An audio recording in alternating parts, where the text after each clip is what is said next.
Bonjour, bonjour. Bonjour, chers spectateurs. Bonjour pour cette troisième journée de Japan Expo. 21e Impact. Bienvenue sur la scène Take. Aujourd'hui pour ce samedi, le programme est bien chargé. On commence par une petite conférence par l'équipe de Silver Geek sur l'impact positif des jeux vidéo sur les seniors. Ensuite, à 10h30, une rencontre avec les plateformes Webtoon, conférence d'Animeland. À 11h30, des Français au Japon avec Hughes, le Pandaman et Chipset. La petite pause déjeuner pour se restaurer. Une battle de K-pop Dance Championship à 13h30. À 14h45, retrouvez la démonstration exclusive première mondiale de Street Fighter 6 de Capcom Shoryuken. Et à 16h30, le roi de la colline par la superbe équipe de Kaio Gaming. Et on s'arrêtera là.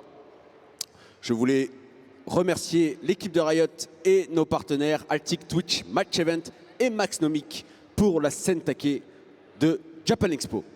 Encore quelques minutes de préparation et on démarre par la conférence de Silver Geek. Passez une bonne journée avec nous sur la scène Take de Japan Expo.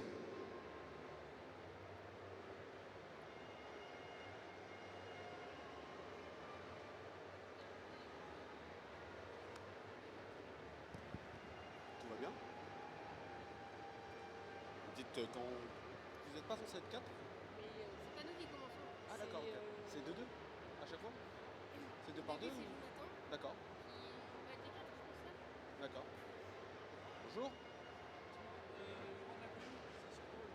Je ne sais pas, faut leur demander. Ouais. Bon, après. Donc il y a Jonathan qui fait l'introduction. D'accord. Et ensuite Gabriel. Ok, ça marche. Bah, je vais le voir alors. Vous restez sur la scène? On va être tous les quatre tout le temps. Ça marche.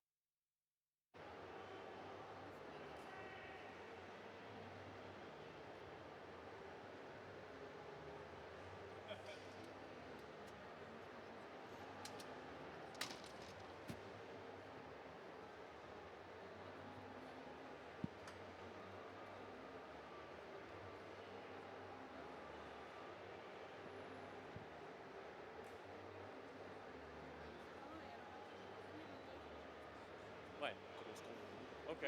Bah ouais. C'est bon Thierry, j'ai le jardin, merci. J'ai eu un truc là. C'est moi qui vais introduire, Ça et marche. présenter tout ça. Ça marche. Et ça marche.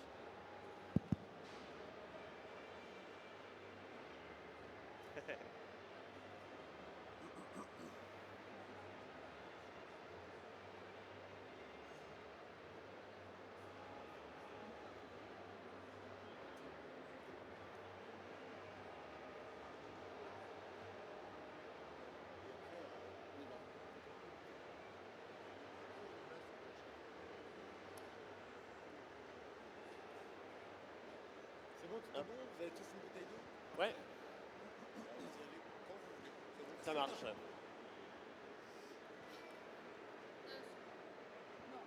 moi je vous laisse faire le gros du travail. Je fais une forme de contextualisation, je pense. Peut-être envoyer le micro parce que du coup c'est Gabriel qui va parler en premier. Attends, je vais me rapprocher un peu de vous par contre. Merci. Je peux te lancer 5 minutes pour te lancer. Hein? Je veux juste 5 minutes, voilà. Ouais, vas-y. Voilà, c'est bon.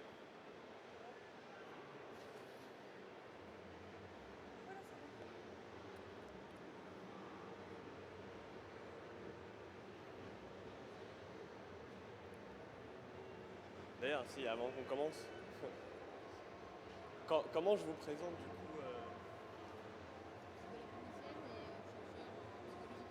Ok, très bien, ça marche. Vous avez encore 2 minutes.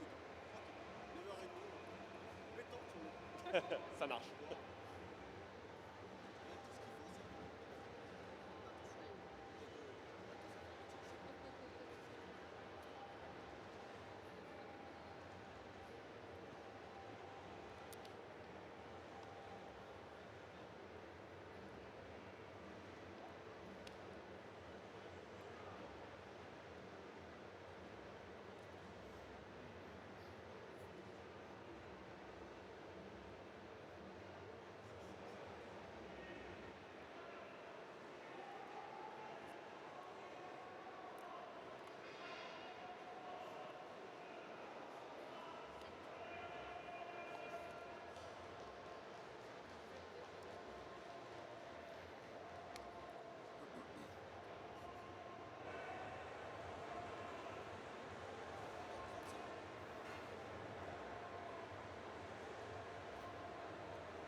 Donc bonjour à toutes et à tous qui êtes avec nous ce matin en un samedi de week-end prolongé.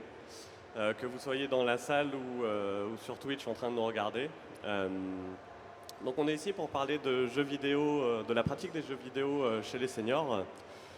Si vous étiez là hier, vous avez pu voir une compétition de Wii Bowling de seniors pour déterminer l'équipe championne d'Île-de-France pour le trophée des seniors. C'est une compétition qui a été organisée par l'association Silver Geek. Donc, je vous explique rapidement ce qu'est Silver Geek. Donc, Silver Geek, ça a été créé il y a quelques années maintenant. C'est une association qui est à l'issue d'une réflexion dans le Poitou-Charentes sur le bien vieillir et la fracture numérique, qui a essayé de mêler ces deux problématiques et d'essayer de créer quelque chose pour aider notamment dans les structures seniors.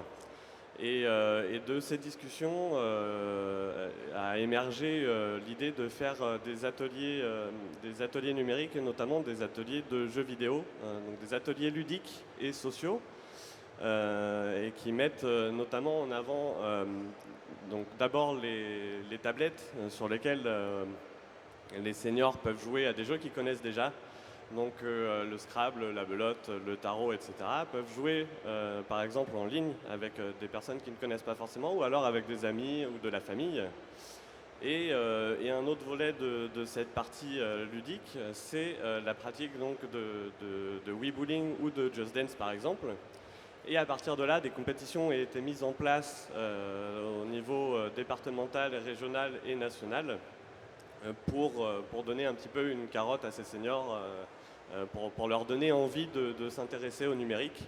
Et ça de manière divertissante pour pas forcément les matraquer en leur disant vous pouvez payer vos impôts avec le numérique par exemple, mais vraiment qu'ils viennent d'eux-mêmes sur ce support-là pour les motiver. Et du coup, à partir de tout ça, on s'est dit que ça pouvait être intéressant de réfléchir plus profondément aux enjeux et aux impacts que ça pouvait avoir sur ces seniors, sur les seniors et sur les personnes qui les entourent, et notamment les jeunes en service civique qui font les ateliers dans les structures. Et du coup, l'association a essayé de regrouper un certain nombre de chercheurs dans différents domaines pour essayer de réfléchir à tout ça. Et du coup, je suis ici donc avec Gabrielle Lavenir, chercheuse et doctorante en sociologie et anthropologie à Montréal. Et puis avec Catherine Hénard et Marion Haza, donc chercheuse en psychologie clinique et sociale. Merci. Et du coup, on va peut-être commencer avec Gabrielle Lavenir. Est-ce que tu peux nous parler un petit peu de ce que tu fais, de tes travaux, de comment tu en es venu à discuter avec Silver Geek, ce qui t'a intéressé dans le projet, et ce que ça t'a permis de faire dans le cadre de tes études actuelles et peut-être à venir. Oui, absolument. Bonjour tout le monde. Alors, moi j'ai compté récemment, et ça m'a un petit peu déprimée d'ailleurs, ça fait à peu près 10 ans que je travaille sur les gens âgés et les jeux vidéo. Je ne pensais pas, on est déjà arrivé à 10 ans. J'ai rencontré Silver Geek et une grande partie de la commission recherche fin 2018, au moment où en fait je cherchais, oui, vous aussi vous trouvez que ça fait vachement d'écho, au moment où je cherchais à rencontrer des gens de plus de 60 ans qui jouaient à des jeux vidéo. Et alors, déjà c'était moins difficile que ce que je croyais, mais j'ai entendu parler de Silver Geek et je me suis dit mais c'est absolument extraordinaire parce que du coup je vais pas avoir à chercher des gens, je vais juste avoir à me pointer dans des pièces où il y aura 10, 15, 20 personnes de 80, 90 ans qui jouent toutes les semaines à la Wii. C'était pour moi une occasion juste exceptionnelle. Ce n'est pas la seule enquête que j'ai faite, et en fait dans ce que je vais vous dire, je travaille aussi avec des éléments qui viennent d'autres entretiens, d'autres enquêtes, d'autres ateliers, mais Silver Geek est un peu l'endroit où j'ai fait le gros de ma recherche. Il y a une chose en particulier qui m'a beaucoup aidée, c'est que Silver Geek a bien voulu que j'aille visiter une partie de leurs ateliers. Donc quand je l'ai fait, c'était début 2019. À l'époque, il y avait une centaine d'ateliers en France, beaucoup dans des EHPAD, mais aussi dans des résidences autonomie, des clubs seniors, des centres de quartier. Et en fait, j'ai fait un petit tour de France des EHPAD, c'est-à-dire que pendant 4 mois, j'ai pris le train 3 fois par semaine pour aller dans des EHPAD à Niort, où ma vie est absolument passionnante, à Valence, à Poitiers, et où du coup, j'allais rencontrer des joueurs, des joueuses, et puis les volontaires de 18-25 ans qui encadrent les ateliers pour comprendre un peu ce qui se passe. Donc moi, je ne vais pas être la personne qui va vraiment vous parler de la question des impacts et de la santé. C'est Marion et Catherine qui vont vous en parler. Moi, je vais surtout vous donner des éléments de contexte. Donc déjà, je vais vous donner 2-3 infos générales sur ce qu'on sait des gens âgés qui jouent. Ensuite, je vais vous décrire vite fait les ateliers Silver Geek parce qu'on ne s'imagine pas à quoi ça ressemble. Donc je pense que ça va vous aider d'avoir un visuel. Et puis, je vais terminer avec, d'un point de vue de sociologue, 3 leçons, 3 choses à retenir sur le jeu des seniors.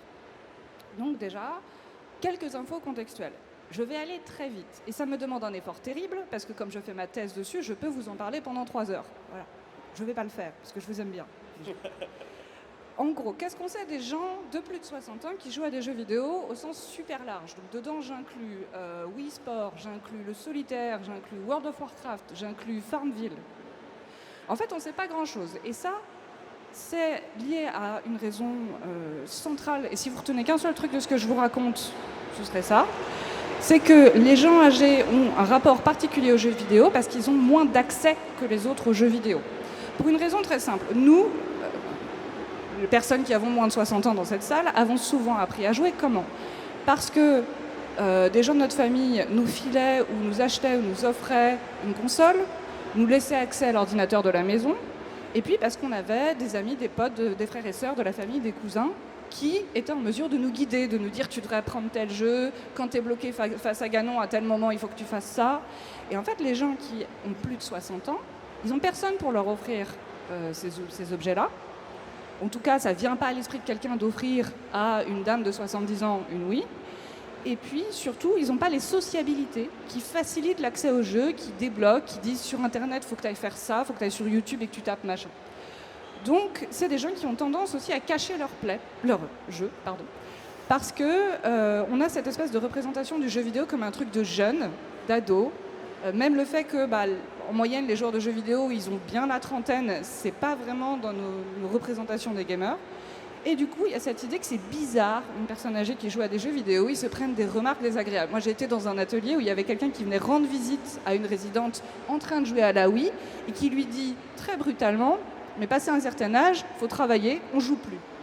Donc en fait, c'est des joueurs qui se retrouvent à cacher leur jeu. Et du coup, quand on leur demande pour des stats « Est-ce que vous jouez à des jeux vidéo ?» ils vous disent non. Mais en fait, en entretien, quand vous poussez un peu, ils jouent tous les jours. Donc, je contextualise ça pour dire que, d'après nos stats, il y a à peu près un tiers des gens de plus de 60 ans qui jouent régulièrement aux jeux vidéo. Sans doute un peu plus, mais je ne peux pas vous le dire avec précision. Restez quand même avec l'idée que oui, les seniors jouent à des jeux vidéo. Ensuite, à quoi ils jouent? Comme la plupart des gens, ils jouent souvent à des jeux casus, mais vous avez aussi des gamers, vous avez aussi des gens qui sont très investis. Moi, j'ai rencontré quelqu'un qui a 72 ans, qui est chef de guilde sur WoW, et qui joue tous les matins 2 heures et tous les soirs 5. Donc elle est à la retraite et elle kiffe parce qu'elle a enfin le temps de jouer. Ensuite, donc, les ateliers Silver Geek. Donc ça, vous allez sûrement en parler plus. Donc, moi, je vais juste vous donner le point de vue d'une ethnographe, une meuf. À l'époque, j'avais 25 ans, j'arrivais dans des EHPAD. D'ailleurs, on me barrait l'accès souvent à l'entrée. Je disais « Bonjour, je suis là pour l'atelier de jeux vidéo ». On me disait « Mais mademoiselle, c'est une maison de retraite ».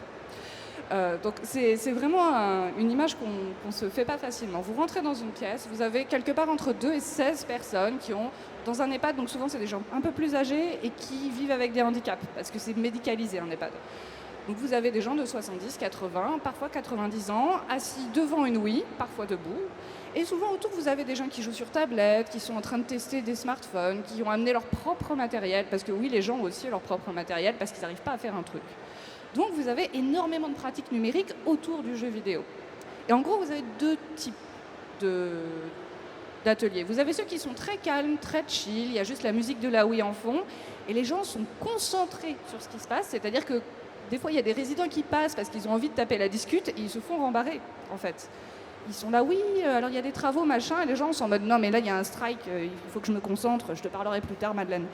Donc il y a ces ateliers-là qui sont quand même calmes mais très concentrés, et vous avez des ateliers où c'est la foire. C'est-à-dire que moi j'ai été dans un centre de quartier où il y avait une immense salle commune avec d'un côté 3 dames de 70 ans qui jouaient à Wii Bowling et de l'autre côté une table de 20 femmes à peu près du même âge qui faisaient de la broderie sur cerceau. Et en fait, les 3 meufs sur la Wii faisaient tellement de bruit, elles applaudissaient, elles criaient, elles sautaient, qu'une des brodeuses est venue les engueuler. Et donc j'ai assisté à cette scène un peu surréaliste. Vous aviez 2 dames de 70 ans, une qui disait « mais on n'est pas au stade ici, comportez-vous mieux, on s'entend plus parler, c'est quand même incroyable ». Et à côté, 3 dames qui étaient là « oui, désolé, pardon, on va faire un effort ». Donc, ayez ça en tête quand on vous parle aussi du jeu vidéo des seniors, c'est pas forcément ce qu'on imagine. Je sais pas combien de temps il me reste. Vas-y, tu peux, Bon. il te reste 5-10 minutes. Oh, oh, oh. Du coup, là encore j'insiste, moi je fais juste le point de vue socio, et pour tout le point de vue psychosocial, je vais complètement vous laisser la main. Donc ce que je dis, il faut le contextualiser avec ce que Marion et Catherine vont vous dire après. Mais en gros, de mon point de vue, s'il y a 3 trucs à garder en tête sur le jeu vidéo des seniors, moi je vous propose 3 idées. Déjà, il y a la question du jeu médical. Donc nous, quand on est dans la recherche sur le jeu vidéo et les gens âgés, on a tendance à se poser cette question-là. Mais il y a aussi un truc qui est frappant, et je pense que vous observerez la même chose que moi, qui est que dans le traitement médiatique des jeux vidéo et des gens âgés, souvent c'est très médicalisé. Il y a assez peu de discussions d'autres choses, du fun, de la compétition. Alors nous, c'est normal qu'on s'y intéresse, c'est la recherche, c'est notre taf, mais il y a quand même une espèce de discours généralisé sur les joueurs âgés qui est très très médical. Parce qu'on a tendance à se représenter les gens âgés pas vraiment comme juste des gens qui vieillissent, mais comme des gens qui auraient une espèce de maladie qui serait la vieillesse. Donc ça, c'est aussi quelque chose que j'essaie de beaucoup dire quand j'ai la chance de parler à des gens, parce que, étant sociologue, je parle pas beaucoup à des gens, en fait, surtout étant thésarde. Quand vous pensez à un jeu à offrir à quelqu'un que vous connaissez et qui est plus âgé, pensez pas forcément entraînement cognitif et cérébral, jeu du docteur Kawashima, pensez à des trucs fun aussi. Parce que, avec un peu de chance, vous aussi, vous serez vieux un jour et vous aurez sans doute pas envie de faire uniquement des trucs bons pour votre cerveau. Une deuxième chose que j'aime bien rappeler, c'est qu'en fait, les joueurs et les joueuses âgées, malgré les difficultés d'accès, malgré les problématiques spécifiques d'accessibilité aussi, c'est beaucoup des joueurs et des joueuses comme les autres. Statistiquement, ils ont un profil qui n'est pas très différent de la plupart des autres joueurs, en fait. Et puis, c'est aussi ce que je vous disais tout à l'heure, il y a des gamers, aussi bien chez les gens plus âgés que chez les autres, et Silvergeek a notamment fait un grand travail avec une joueuse qui s'appelle Mijo, qui est une streameuse, et qui, par exemple, en 1992 a offert Zelda à son fils pour Noël, et son fils n'a pas pu toucher à Zelda, c'est-à-dire qu'elle a juste chopé le jeu, et elle y joue depuis. Elle a acheté toutes les consoles au fur et à mesure pour pouvoir jouer à toutes les itérations de Zelda, et aujourd'hui elle est sur Switch, et elle fait Zelda Breath of the Wild. Donc ça, c'est aussi une figure qui vaut la peine d'être mise en avant, même si ce n'est pas la règle générale, parce que là aussi, ce sera peut-être vous, en fait, dans 50 ans, qui aurez ce profil-là. Et puis le dernier point que je voulais aborder, c'est la question du pourquoi il y a des gens qui jouent, des gens âgés qui jouent et d'autres qui ne jouent pas. C'est quoi les déclencheurs? Et moi, je me suis beaucoup intéressée à ça. Et c'est aussi pour ça que je vous parlais beaucoup d'accès. Ce que fait Silvergeek, c'est qu'en fait, ils amènent les consoles, ils les branchent, ils installent les jeux. Et souvent, c'est ça le pas décisif pour que les gens se mettent à jouer. C'est tout bêtement des questions d'accès technique. Il y a un truc qu'on appelle la technobiographie. C'est l'idée qu'au cours de votre vie, vous allez apprendre à utiliser énormément d'objets techniques. Et en fait, quand vous arrivez à 60, 70 ans, vous en avez tellement appris que vous avez tendance à être un peu plus sélectif. Vous n'apprenez pas de n'importe quel gadget qui arrive. Vous en avez déjà, par exemple, vous avez appris à utiliser les fax. Ça ne sert à rien, les fax, aujourd'hui. Donc en fait, vous avez tendance à attendre qu'une technologie soit installée et vraiment utile pour vous y mettre. Donc c'est pas tant que les gens âgés sont nuls avec la technologie, c'est qu'ils sont un peu saoulés de devoir tout le temps apprendre des trucs et ils sont plus sélectifs. Mais du coup, ils se retrouvent parfois démunis face aux objets qui permettent de jouer. Donc il y a cette dimension-là. Les gens se mettent souvent à jouer quand ils ont eu accès aux jeux vidéo avant, ils ont vu des gens jouer, ils savent utiliser des ordinateurs. C'est pour ça d'ailleurs qu'on a beaucoup de femmes âgées parmi les joueuses. Il y a une majorité de femmes de très loin chez les joueurs de jeux vidéo après 60 ans, parce qu'elles ont plus souvent utilisé des ordinateurs dans un contexte professionnel. Sur les MMO notamment, quand vous regardez les stats, avant 50 ans, majorité de mecs, après, majorité de femmes. Et l'autre chose qui aide beaucoup à s'y mettre, c'est quand vous avez une pratique qui correspond à un hobby, un intérêt, une partie de votre personnalité. Par exemple, Mijo, elle m'expliquait qu'elle kiffait Zelda parce qu'elle a toujours adoré la littérature d'aventure et de fantasy. Et pour elle, c'est un prolongement extrêmement logique Et ce qui compte pour les jeunes comme pour le vieux, c'est que le jeu vidéo, il a du sens. Il s'inscrit dans des relations avec les gens, dans des intérêts de longue date, dans des activités qu'on aime bien faire. Voilà, donc pour conclure, moi, la chose que je vous propose, c'est de vous imaginer dans 50 ans, avec ce qu'on aura comme technologie, c'est dur à anticiper, et d'imaginer les jeux qui vous resteront, ou les jeux auxquels vous aurez envie de jouer, pour vraiment projeter que les joueurs seniors, c'est pas des autres bizarres et mystérieux, mais c'est juste vous plus tard. Et sur ce, je te rends la parole. Oui, il faut bien s'imaginer que là, pour nous, à l'heure actuelle, les seniors qui jouent aux vidéos, ça peut nous paraître un peu bizarre, même si en réalité, ça ne l'est pas. Mais les seniors, ce sera probablement nous d'ici 30, 40, 50 ans, ça dépend de votre âge. Et du coup, ça paraîtra beaucoup moins étrange de voir des seniors jouer aux jeux vidéo d'ici 30, 40 ans. Donc voilà, c'est quelque chose aussi d'important à rappeler. Donc là, on a pu voir l'aspect plutôt social de la recherche à l'heure actuelle, et on va passer donc à l'aspect plutôt psychologique avec Marion et Catherine, qui vont nous parler du coup de leur projet, notamment de VisUp. Et puis peut-être je vous laisse présenter tout ça. Allez-y. Merci Jonathan, bonjour à toutes et à tous. Merci à l'association Silver Geek de nous avoir conviés. C'est un plaisir d'intervenir ici auprès de vous. Voilà, alors juste nous présenter. Nous sommes toutes les deux, ma collègue Marion Azapéry et moi-même Catherine Esnard, chercheuses et en psychologie. Marion en psychologie clinique et moi-même en psychologie sociale, mais nous travaillons sur le même programme de recherche depuis maintenant 2 années. Programme de recherche dont nous allons vous présenter ici quelques éléments, quelques résultats, quelques réflexions, surtout pour interagir avec vous.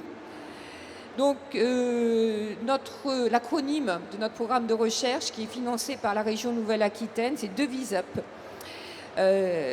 La problématique, elle est triple sociétale, qui articule, triple problématique sociétale, qui articule numérique, santé, vieillissement, qui étaient des points clés pour la région. Les régions financent des enjeux stratégiques. Alors, ce qui était important pour nous dès le début, c'est de prolonger l'expérimentation Silver Geek, qui avait débuté depuis 2014. Donc, comme l'a déjà décrit notre collègue, qui se développait dans des lieux sociaux, les centres hospitaliers, les EHPAD résidence autonomie. Et nous avons voulu mettre en place une méthodologie spécifique, donc en psychologie et en psychologie sociale, pour investiguer un certain nombre de points que nous allons vous présenter juste après, et surtout avec l'idée de diffuser auprès de personnes comme vous, de la communauté scientifique aussi, des familles et des personnes âgées. Alors, les objectifs, ici, on peut les résumer en 3 points. Donc, nous sommes sur le versant, contrairement à différence de ce qu'a présenté Gabriel, sur le versant psychologique. Premier point clé, quelles sont les retombées sur l'état psychologique et le bien-être des seniors, de la préparation et de la participation à la compétition e-sport. Parce que, bien sûr, ce que nous avons vu hier, ce que décrit Gabriel, c'est la fête, c'est l'émulation, c'est la joie, mais il ne faut pas oublier que, personne n'oublie, bien sûr, que derrière, il y a beaucoup de temps de préparation, il y a la difficulté, il y a la nécessité d'être endurant, et puis le vécu, la personne, la longue histoire des personnes, de ces hommes et de ces femmes qui ont bien sûr aussi des vécus de réussite et aussi d'échecs, de victoires. Et donc, quels sont les effets des victoires et des défaites pour chaque senior en lien avec son propre vécu? Et derrière l'idée, en fil conducteur pour nous, est-ce que la compétition e-sport pourrait prévenir la dépression, dépressivité propre au vieillissement, à la perte des capacités mentales, cognitives, de l'autonomie, aussi un peu de déshérence affective. Donc, est-ce que ça peut prévenir cette dépression ou à l'inverse, donc prévenir la dépression ou créer des difficultés en cas de défaite. Alors, ces points-là, nous n'allons pas les traiter aujourd'hui, mais plutôt se focaliser sur l'aspect sociabilité.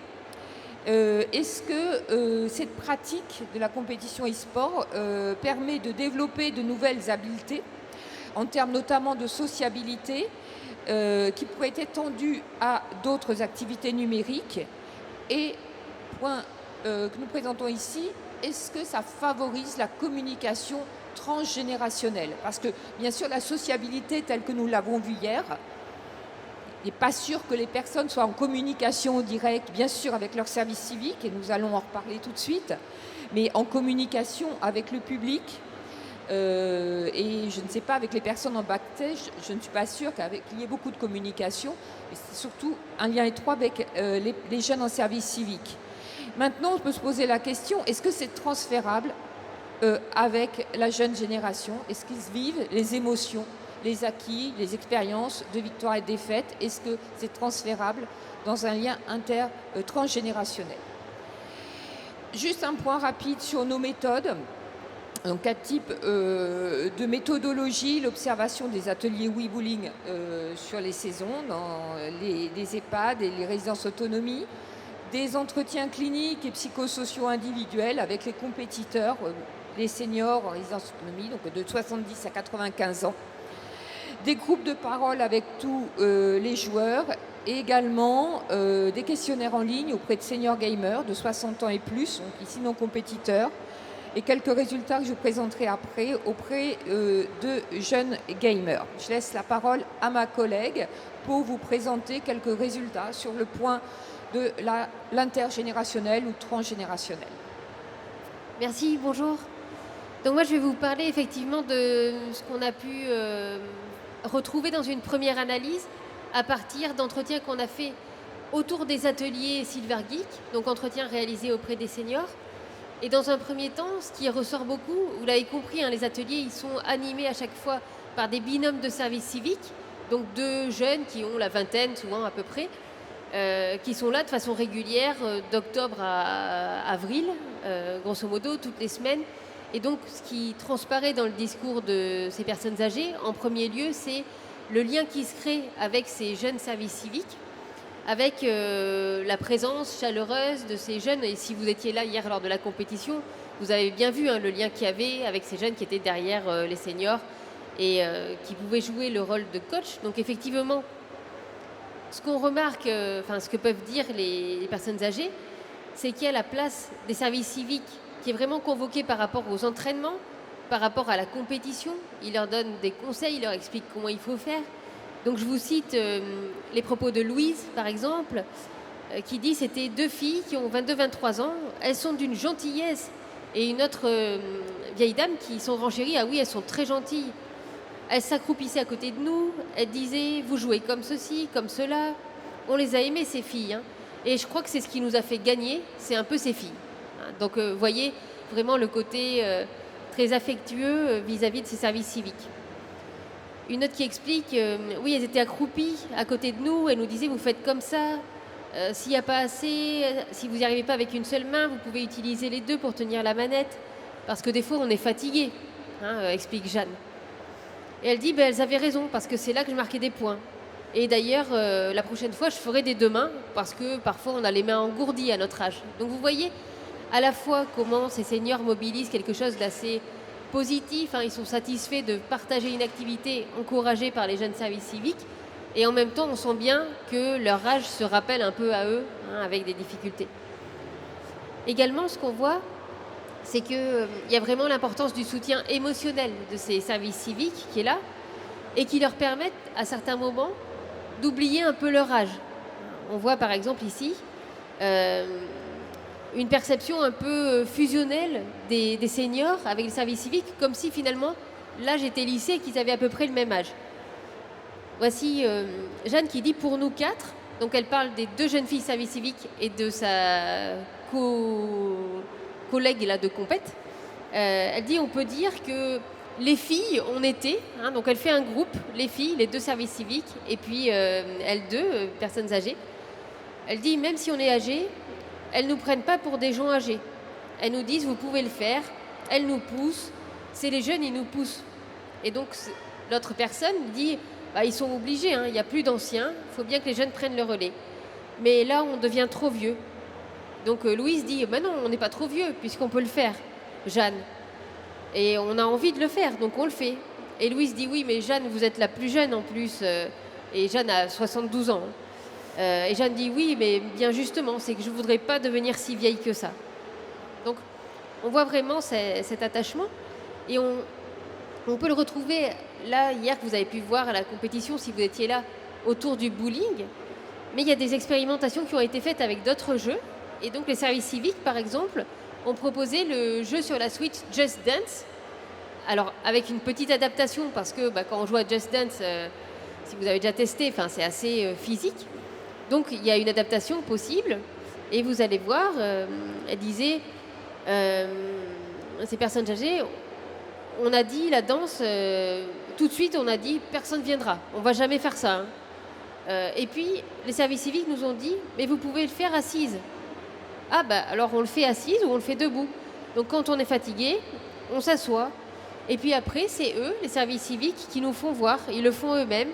Et puis ils mettent des chansons comme la compagnie créole. Il y a plein de disques, ils chantent, c'est pas mal. On sent qu'elles sont contentes, les filles. Et elles mettaient du Edith Piaf, elles mettaient ce qu'on voulait ou ce qu'elles avaient. Elle dit, puis ça faisait partie du bowling, donc de l'atelier de Silver Geek. Donc on ne voulait pas les laisser tomber quand même, hein, parce qu'ils nous avaient appris. Donc vous voyez vraiment ce lien-là qui est créé ici.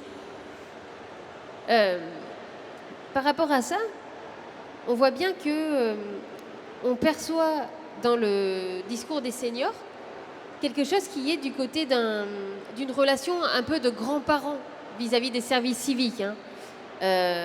On voit que très souvent, ces seniors nous expliquent, ce sont des jeunes qui vont à l'école, qui vont à l'université. Voilà, il y en a une qui dit, c'était deux garçons, ils venaient, ils étaient très gentils, hein, ils nous expliquaient tout. Et puis, c'est bien parce qu'ils retournent à l'école après. Ils nous ont demandé on leur a demandé ce qu'ils faisaient. Donc moi, je trouve que c'est très bien parce que ça les met dans le bon chemin. La preuve, c'est qu'ils veulent retourner à l'école. Hein, ou un autre qui dit... là, il va repartir après à l'université, où il y en a une qui veut être animatrice, et puis l'autre infirmière. Donc, on voit bien que comme des grands-parents qui se préoccupent de la scolarité de leurs petits-enfants, c'est bien, ils sont dans le bon chemin, ils s'investissent, ils sont gentils. Donc, on voit cette préoccupation-là. Alors, à partir de là, du lien que l'on perçoit vraiment au moment des ateliers, au moment des compétitions, que ce soit départementales, régionales ou les finales nationales, il y a vraiment cette relation. Et parallèlement, on remarque, alors qu'on aurait pu imaginer que le fait de jouer justement permettait de partager des choses, de jouer aux jeux vidéo, permettait de partager des choses avec leur propre famille, leurs propres petits-enfants ou arrière-petits-enfants, en se disant, forcément, ces petits-enfants ou arrière-petits-enfants, ils connaissent les jeux vidéo, ils sont plus ou moins joueurs. Hein. Donc on se disait, ça va leur permettre de créer des liens, de dire, moi aussi je joue aux jeux vidéo comme toi qui a 12 ans ou 15 ans. Et c'est là qu'en fait on voit qu'il y a quelque chose qui se joue pas, qui se noue pas ici. C'est-à-dire que très peu de résidents décrivent des liens forts avec leurs propres petits-enfants ou neveux, nièces, qu'on peut imaginer pourtant du même âge. Donc la pratique du jeu vidéo n'apparaît pas comme un vecteur de lien avec la famille, qui en fait renvoie essentiellement, quand les seniors, quand les grands-parents ou arrière-grands-parents parfois, racontent qu'ils font des ateliers jeux vidéo, souvent ce qu'on leur dit c'est bien, tu t'es occupé, mais ils diraient je fais un atelier tricot ou broderie, ça serait pareil, c'est-à-dire il faut une activité dans la résidence, donc super, t'es pas tout seul dans ta chambre. Mais par contre, c'est pas le jeu vidéo, top, on va pouvoir jouer ensemble ou raconte-moi. Et donc ça, on l'entend bien. Ils disent André, par exemple, qui a été un vainqueur, un finaliste, qui dit voilà, ma cousine, je lui ai dit que j'avais fait une compétition, je lui ai dit que j'étais allée à Paris. Et donc on lui demande et alors qu'est-ce qu'elle disait? Elle disait que c'était bien. Et elle était fière de vous? Ouais. Voilà. Donc il n'y a pas quelque chose de particulier. Et donc les résidents déclarent peu partager cette pratique avec les membres de la famille. Par exemple, un autre senior, on lui demande est-ce que vous jouez avec eux, avec vos petits-enfants? Il dit pas vraiment. Pour jouer ensemble, non, on joue pas vraiment. C'est des échanges sur sa façon de jouer, mais c'est tout. Ouais, c'est bon. Donc, tu peux passer, c'est bon. Ce qu'on voit, c'est que, contrairement à ce qu'on pourrait s'y attendre, la pratique du jeu vidéo et de la compétition e-sport ne semble pas profiter à une communication numérique avec les proches. Il y a vraiment une communication, il y a vraiment un lien intergénérationnel, comme on a pu le voir avec les services civiques au moment des ateliers, comme on a pu le voir hier en live avec le public. Si vous étiez là, vous aviez sûrement soutenu, vous êtes engagé dans le lien avec ces seniors. Mais par contre, il n'y a pas quelque chose qui se recrée dans la famille. Et on aurait pu se dire que le fait d'approcher par le ludique, par le jeu vidéo, le numérique, ça pourrait permettre aussi à ces personnes âgées de se dire maintenant, je vais faire tout le temps des Skype ou des WhatsApp, des visios avec mes enfants, mes petits-enfants, mes arrière-petits-enfants. Je vais leur envoyer des SMS, etc. Et donc là, on voit que pareil, ça ne fonctionne pas tant que ça. Et ça, c'est quelque chose qui a été aussi travaillé notamment post-Covid, vous savez, avec la fermeture des établissements, des EHPAD, des maisons de retraite, où on a essayé de favoriser la poursuite des liens avec les familles, avec des tablettes connectées à des visios, avec Skype, etc. Mais on voit que c'est pas si simple que ça et que très souvent, pour les personnes âgées, le lien via le numérique n'est pas révolutionnaire du fait de difficultés d'usage, les difficultés techniques, la méconnaissance de l'outil, des problèmes d'audition, le fait qu'il faille forcément qu'il y ait une personne de l'établissement qui soit là pour faire fonctionner la tablette, etc., qui fait que ce n'est pas quelque chose de fluide et de naturel comme on peut le retrouver chez des personnes plus jeunes.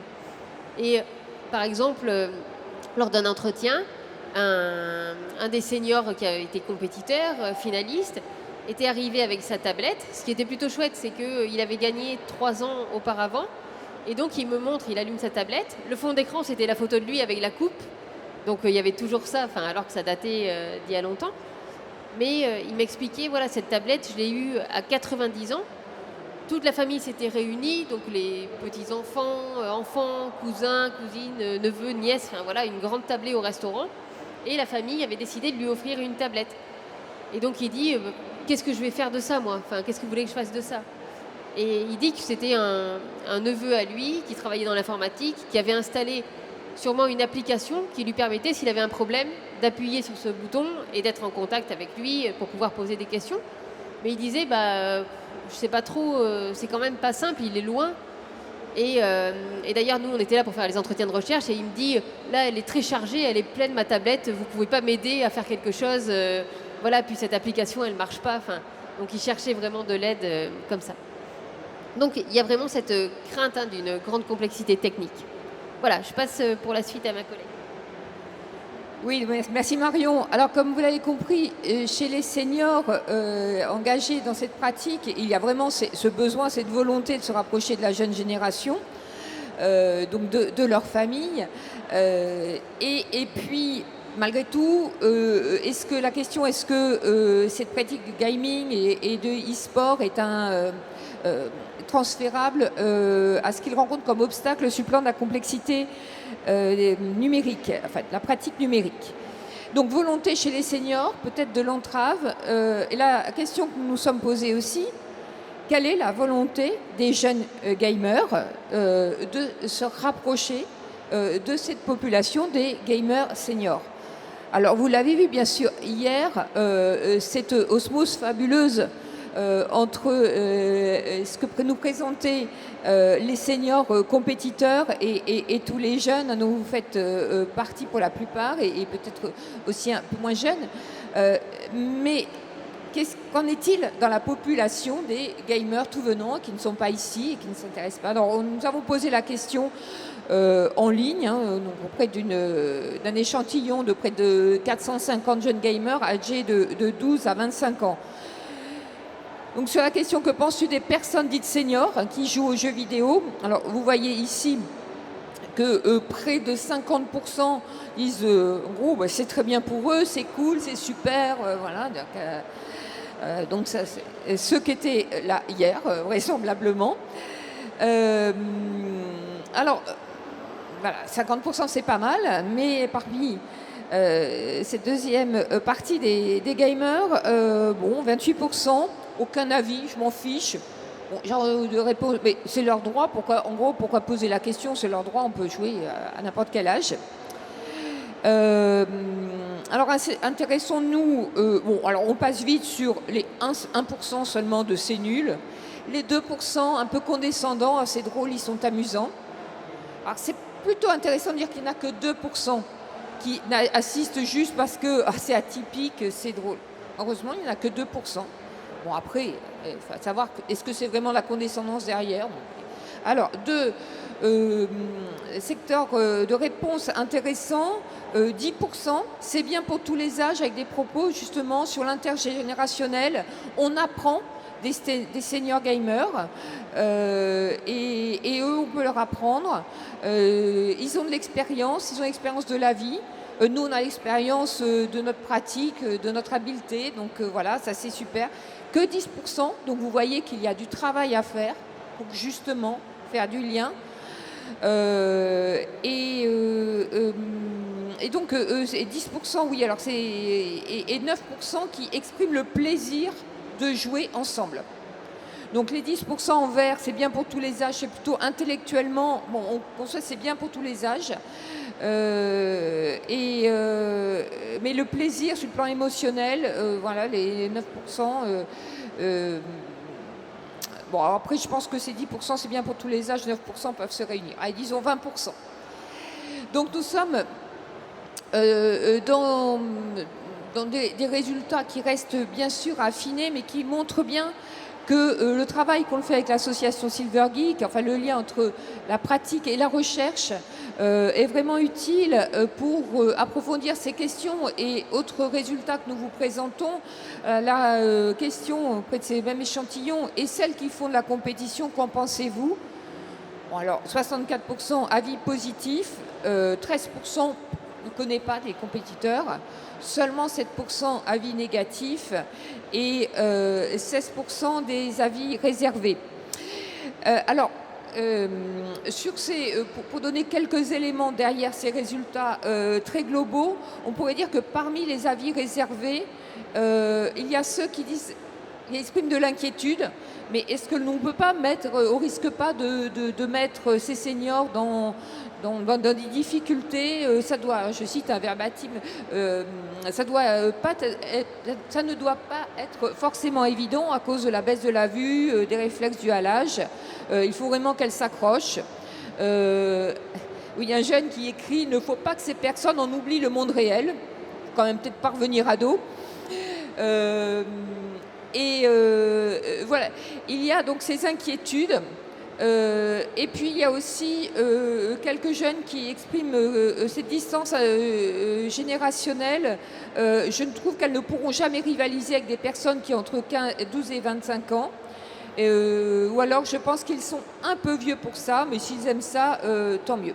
Bon, pour nous, ce sont des matériaux intéressants justement à explorer parce que qu'est-ce qui peut faire frein à ce que nous relevons comme communication inter- ou transgénérationnelle un petit peu difficile malgré la volonté des seniors et malgré ces majorités quand même de jeunes gamers qui disent oui c'est bien, c'est cool. Donc pour conclure,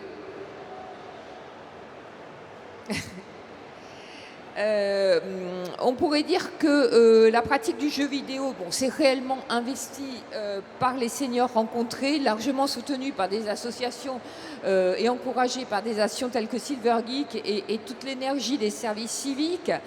Donc la présence est vraiment fondamentale hein, parce que sous-tendu, comme vous l'a expliqué ma collègue, par cette préoccupation grand-parentale qui n'est pas forcément actualisée dans leur quotidien.